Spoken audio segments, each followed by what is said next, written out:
get you out of my mind. It's like I feel it for the first time. Been thinking about you all night. I've been searching for this all my life. You're just my type. I've been looking for a boy who can treat me right. Your dark hair with those eyes so bright. They look into my soul and it sparks my life. I'm very happy scoring my first goal, and thank you for your support. Right, everyone, so this is the final word. There's a quick question I want to ask everybody at home, though. When was I last on this show? No, it wasn't that. Who's the most beautiful out of us three here? Do you mean the most gorgeous? Who is the most beautiful person? You can't be in any 29, lad. I'm sorry. I mean, shout out to you, Isha, but there's only one look on this channel, and it's me. Isha, you heard this? You heard this? You can be second to me, of course, but Beautiful. can't beat this. Beautiful. Take it in, everyone. Take it in. Right, more seriously, of course, you've seen a little intro there. What's coming up in the video? We're going to be talking about the lineup, which was pleasantly surprising. The game, which was horrible. Well, yeah, from Steve Bruce, and we'll have a quick check-up on the league table and briefly talk about Man United. Do stay tuned for the radio show tomorrow. Right, lineup. I'll go with you with this, Paul. You must have been surprised, but quietly confident, slightly happy. Well, I was driving in when I saw the team news, and with the old Florian Lejeune one, I nearly caused an absolute pile-up because I was dancing around. I'm glad he's back. I've been calling for him to be reintegrated back into the squad. Punto jokes. Check out the scoring of the players for that one. But no, I was over the moon that he was back. I do think he's the best defender at the club. I was concerned that you're moving Paul Dummett to left wing back, which is about like, didn't it? Yeah, I mean, we said it's like driving a tractor around an F1 circuit. We'll just pause there. How well do you think Lejeune did today? I think for his first game back after the time that he's been out, to not even get a substitute appearance and to do that is really good. Defensively solid. He looks just so at ease. Yes, he did have one or two little moments, but he got himself out of them. And I just think we look a better proposition with a fully fit Lejeune, and I think that 90 minutes will have done him absolute wonders. Do I expect him to play against Manchester United so soon? Possibly not. Maybe the game after, because 2 days. Yeah, so we might be able to do a bit of rotation there. But I was over the moon, and like I say, as soon as it was read out that he was playing, I was voice noting it, and I was bipping the horn away along and singing it. I was pleased. It's just a relief to see him back after some awful injuries. To see a quality player back like that is right. great. We'll move on to the further. You've seen two up top, Kyle. Well, we didn't play two up top, so you must have think, hold a minute, we've got Carroll, we've got Joe Linton. Surely the aim is to get crosses in. Well, they tried to get crosses in, didn't they? But I love Paul Dummett, but I hope he didn't vote, because crosses. Vote for what? Crosses in the box. I thought we were going to get something with election there voting. I was like, what? Yeah, I mean, God. He's a fantastic centre-back, Dummett. Great defender, but going forward, it's just... we'll miss Jeb. But were you happy to see Carroll and Joe Linton could up top, not Joe Linton pushed to it on wide, because this is different, we've never seen this. Not really, right? To be honest. It was a nice change to see from the get-go, but they didn't get in the box enough, Lee. I mean, we're seeing loads of like where it was going out wide, and Almiron was playing it out wide, and so was Shelby, but they get the ball into the box, and Paul Dummett was crossing like Danny Guthrie, first man. You just literally took the words. I was just about to say Dummett's delivery from deep was awful, and then I do love Paul Dummett though, and I hope he has a great Christmas like everyone does. Yeah, Merry Christmas to everybody as well. I'm Paul Dummett. I'm Paul. Sorry, Paul. Yeah, you're all right. I mean, the first half was shocking. Dubravka had to do a couple of saves, Paul, and the only chance that we had was a halfway line effort by John Joe. It was filthy though, that chance, wasn't it? When it came along, we were like, go on! That's all we had. Yeah, but that is literally it. We had a half chance. Miggy played the ball through to Hayden, and Hayden fell on the 6-yard line. If he doesn't slip, that's 1-0. It is. The thing is though, we were joking the first half. If this team from that first half, the way that they played, had gone up against the team of 10 years ago or 20 years ago, it would have been absolute cricket score, Johnny. But Rob likes cricket. Oh, Rob as well. Isha's likes it. There's three. There we go. 3 people on this channel too many that like cricket. Too many. I agree. it was absolutely diabolical. Yes, there were a few nice, sprayed out passes and this, that and the other, but apart from that, we didn't look like the home team. We didn't look like we wanted to win the game. We didn't look like we had any sort of plan or this, that and the other, and we just seemed to ride by the seat of our pants. And I said at the half time, nils apiece was the biggest let off in a long time. It was Burnley-esque. It did remind me of Burnley. It was wet, it was horrible, it was dull football, and you just fear going into the second half kind of thinking, wait, what's going to happen? For us, I think we were looking at and thinking substitutions, that's what only I was confident though, Lee, because I thought if we went up after a gear, watching that? if we went up a gear, and because there was a lot of maybe moments in that first half where if for example the ball goes up to Jolton puts it perfectly into the penalty box, if someone's there, it's like the final ball just wasn't there, but if we could correct that, I knew we could blow these away. Like, honestly mean that. Well, I thought Palace were the better side, me. Even though we've got the 3 points, I'm happy because Palace still had another 2 more chances before that goal. And like you say in the score on the players, go check that out. He kept us in that game until Almiron scored. So I've got to give credit to Martin Dubravka first and foremost. Absolutely. And then let's talk about the goal. Let's just speed up a few things. The goal itself, he took it really well, but I want to talk about the scenes around him, man. Now, it's not often I go running down the steps to about 4 levels and start jumping on people. Usually saves he's crying for the camera, don't you, Lee? So I ran down 4 steps, I'm hugging with some people, came back up, he's getting strangled to death, he's got a face bright red, he's just jumping people in front. I mean, brilliant, isn't it? The scenes. As always, scenes when you go 1-0 up at St James's Park is unlike any other. But I want to talk about the goal, Lee. Miguel Almiron's had loads of half chances, really good chances where he just hasn't had the confidence. But you couldn't doubt that he gets the ball. It's like he's been scoring every week. The way he takes it, absolutely brilliant. The ball falls to him. Fair play to Andy Carroll, because we'll give him a bit of stick because he wasn't getting into the box. He was when he was passing the ball off the defender. It didn't seem that it was just that it wasn't there. But his header across to Almiron was brilliant. It took all their defence out of the game, and it gave Almiron the chance, the glory chance before slotting it home. And you could tell what it meant to him. You could tell what it meant to us. The scenes. He's ripping his shirt off. He got a yellow card for that, by the way. I missed that. The referee was unique. The referee was today. I called him. He just burst laughing because he's called what Hop, and I said he's a frog. You need to start this and laughing. He fucking used wet wipe, wasn't he? Absolutely. He used to be the championship referee, and when we were down, that was his first full season. I joked on. I said, bring back Uriah Rennie. Because he used to be a joke, but the referees are getting absolutely worse. Plattenberg when you need him. Yeah, referee 2 games. What's the one that loved the Man U? Riley. Howard Webb. That's him. Where's him when you need him? And he was terrible when he was here, by the way, as a referee. The scenes were fantastic. We know that. We're hung on.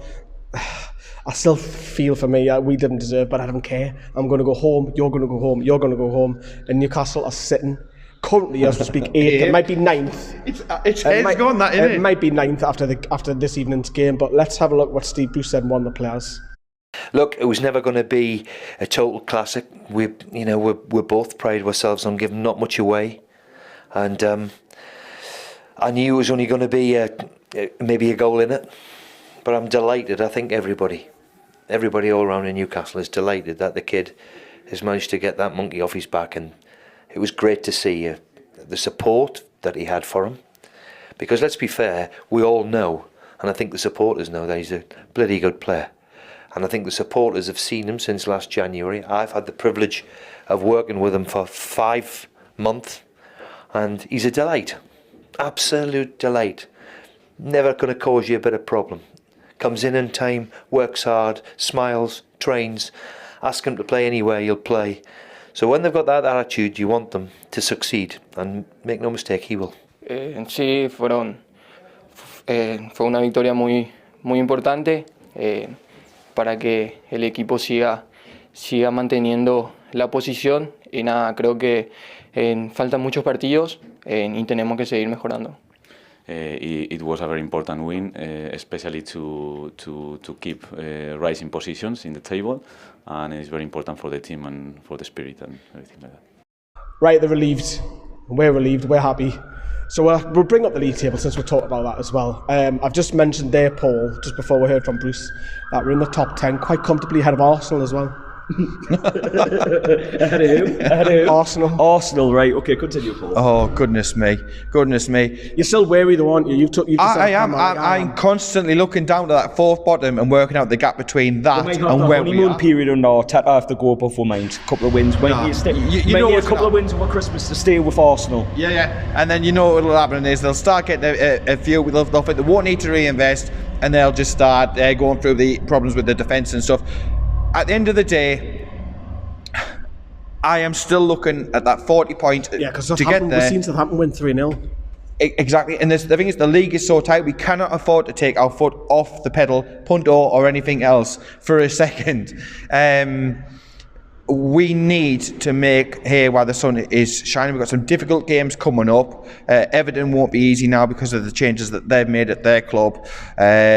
Obviously, the Boxing Day game, it's not exactly a happy hunting ground, is it?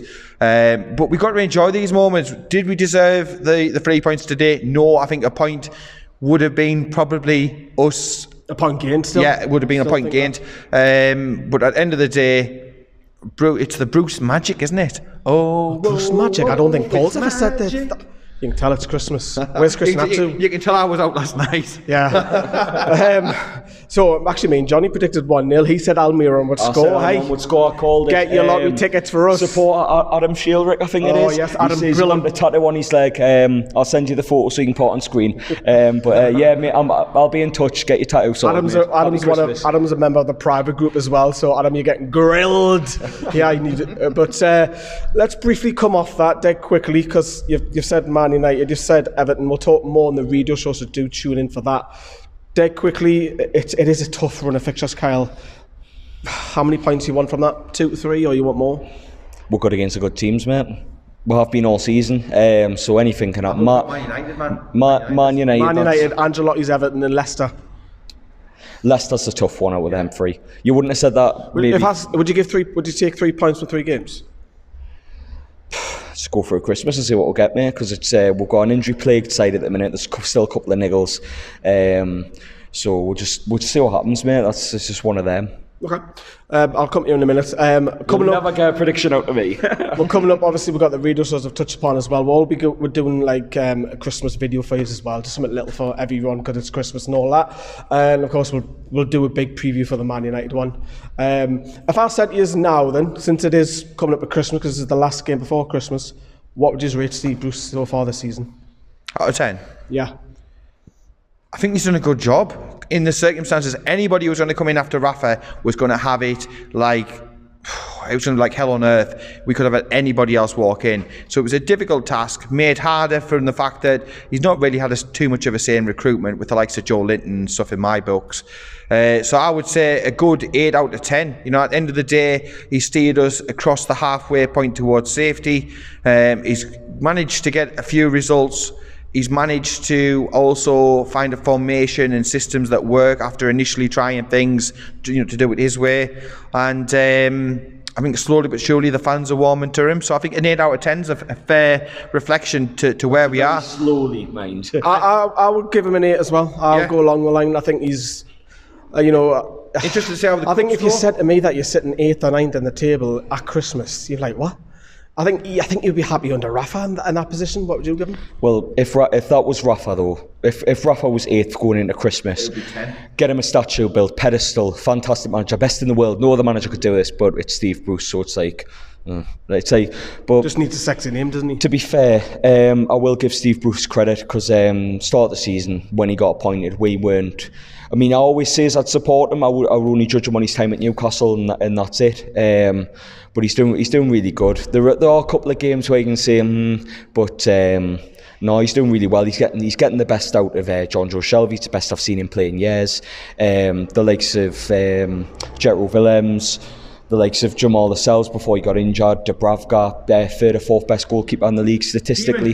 He's getting a tune out the likes of Kieran Clark. So for them sort of things alone, and he's got players into the fold who probably wouldn't have got a look in before, and he's having to work with one arm tied behind his back, because at the end of the day, I've said before, the likes of Joe Linton were not Steve Bruce signings. Rafa's already said that the club were trying to put these players on him. So, to get all the different various bits and bobs, and there is an imbalance in the squad, and I do think offensively we need more. So to do all of that, the political pressure at the club, the fact that, were we going to get taken over, weren't we, take over, fake over, all of this bullshit, all this PR, all this Keith Bishop shit, you've got to score him and take that into account. And I think all of that totted up, an 8 is a fair... Yeah, well, I think you were going 8 as well. I'd agree. I think he's like the best he's getting out of certain players. The one critique I probably have is the centre forwards, but other than that, because of 8, it is a fantastic score. We're 8th with strikers only scoring 1 goal between them.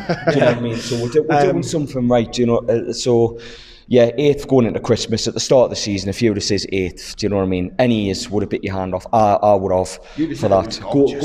Gorgeous. Going into Christmas anyway.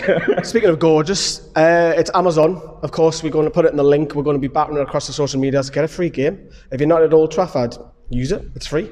You know what I mean? So you can watch it, and it's not just our game, there's 9 others as well on top. So there's going to be links in there. Use it. It helps us out. You get it free. Just remember to cancel it after Boxing Day. Otherwise, you will be charged. T's and C's apply. Blah, blah, blah, blah, blah. Right, we're going to jump on Paul's Fiat Punto. Remember to let us know who was the most... Ferrari 458, man. It's the most beautiful out of us 3, because Paul wants to be called beautiful, so I'm giving him the plug, yeah. Call him beautiful. See you later. Have a good Christmas if you don't watch some of our videos. Up until then, ta-da. Keep it tuned.